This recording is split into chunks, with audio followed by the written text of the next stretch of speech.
ஐயனார் துணை today episode. வீடியோக்குள்ளே போகிறதுக்கு முன்னாடி எங்கள் சேனலை சப்ஸ்கிரைப் பண்ணாதவங்க சப்ஸ்கிரைப் பண்ணிங்க, பக்கத்தில் இருக்கிற பெல் பட்டனை கிளிக் பண்ணிங்க.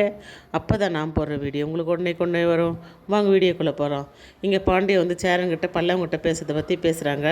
எனக்கு தெரியும்டா, ஒரு அம்மா இருந்தால் எப்படி கண்டிஷன் பண்ணியிருப்பாங்க, கரெக்டாக வளர்ந்துருப்பான். நான் வந்து ரொம்ப செல்லம் கொடுத்து வளர்த்துட்டேன். உடனே பேசிட்டோம்னா இவங்க 2 நாள் எந்த தப்பு செஞ்சாலும் 2 நாள் கம்முன்னு இருப்பாங்க, 3ஆம் நாள் வந்து பேசிடுவாங்க அப்படின்றது ஒரு அட்வான்டேஜ் ஆகிடும். அதனால் எனக்கு தெரியும்டா என்ன பண்ணணும்னு, நீங்கள் வேலையை பாருங்கள் அப்படின்னு. சோழ மட்டும் தப்பு பண்ணானே அப்போ மட்டும் அதெல்லாம் ஒன்றும் இல்லைடா, நிலாவுக்காக தான் நான் பயந்தேன், மற்றபடி நீங்களாம் பெரிய பசங்களாயிட்டீங்களடா, உங்களுக்கு நல்லது எது கெட்டது எதுன்னு உங்களுக்கு தெரியும், அவன் வந்து குழந்தைடா அவன் அப்படின்ட்டு சேரன் சொல்கிறாரு. நீ எதுவும் கவலைப்படாத, நீ பாட்டு வேலையை பாரு, எனக்கு தெரியும் அவங்ககிட்ட எப்போ பேசணுன்னு அப்படின்னு சொல்லிட்டு சேரன் சொல்கிறாரு. இங்கே சரி வா டைம் ஆச்சு எல்லாம் தூங்கலாம் அப்படின்னு சொல்லிட்டு சொல்லும் போது சோழன் பார்த்திங்கன்னா அப்படியே உட்காந்து யோசனை பண்ணியிருக்காரு. விட்றா எல்லாம் சரியாயிடு விடு அப்படின்னு சொல்லிட்டு சொல்கிறாங்க.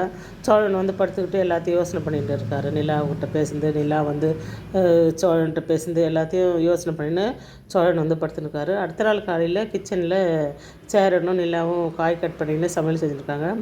அப்போ வந்து பல்லவன் வருவார். பல்லவன் வந்து வாட்டர் கேனில் தண்ணி ஊற்றினா, அண்ணி நான் கிளம்புறேன், அண்ணி டைம் ஆகிடுச்சு, டெஸ்ட் இருக்குது, அதனால் கொஞ்சம் சீக்கிரம் போகணும் அப்படின்னு சொல்லிட்டு கிளம்புறேன். ஏய் டிஃபன் ஆயிடுச்சுடா, தோசை மட்டும் ஊற்றி தர சாப்பிட்டு போனேன். இல்லை அண்ணி டைம் ஆயிடுச்சு, நான் கிளம்புறாங்க. அப்போ பாண்டிய வந்து காசு இருக்கானா, இருக்குது அப்படின்னு. சரி இந்தா காசு பரவாயில்ல வச்சுக்கிடா அப்படின்ட்டு பாண்டிய கொஞ்சம் காசு தராரு. அதை வாங்கி ஜோப்பில் வச்சுன்னு பல்லவன் கிளம்பி போகிறாரு. அப்போது சேரன் ஓடி வந்து பல்லவன் போகிறதையே பார்த்துட்டு இருக்காங்க.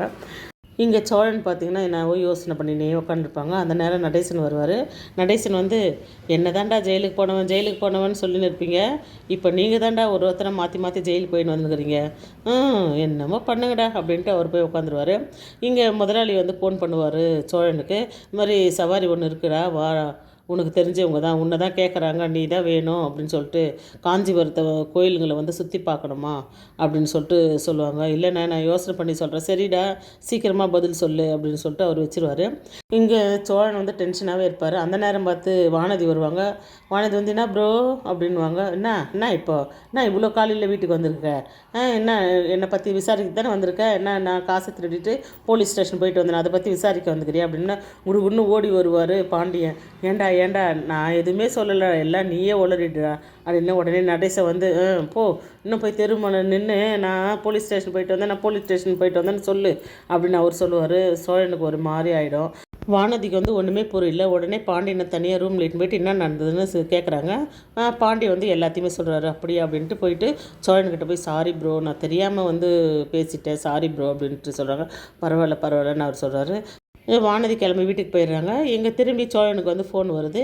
அதை பார்த்துட்டு நிலாவும் சேரன்னு கேட்பாங்க என்ன ஃபோனு அப்படின்னு. அப்புறம் வந்து என்னென்ன விஷயம் அப்படின்ட்டு சோழன் வந்து சொல்லுவார். இது மாதிரி காஞ்சிபுரம் கோயிலை சுற்றி பார்க்க போனோமா, என்ன தான் வேணும்னு கேட்குறாங்களேண்ணா, சரி போயிட்டு வாங்க, உனக்கும் ஒரு ரிலாக்ஸாக இருக்குல்லண்ணா. இல்லை உடனே நானே ஒரு மாதிரி இருக்கேன், அதனால் எனக்கே ஒரு மாதிரி இருக்குது, நான் எப்படி போகிறதுன்னு யோசனை பண்ணியிருக்கேன் அப்படின்ட்டு சோழன் சொல்லுவார். உடனே நிலா நானும் கூட வரேன் அப்படின்னு சொல்லுவாங்க. இதோட இந்த எபிசோட் முடிச்சிருக்காங்க. நாளைக்கு பார்க்கலாம்.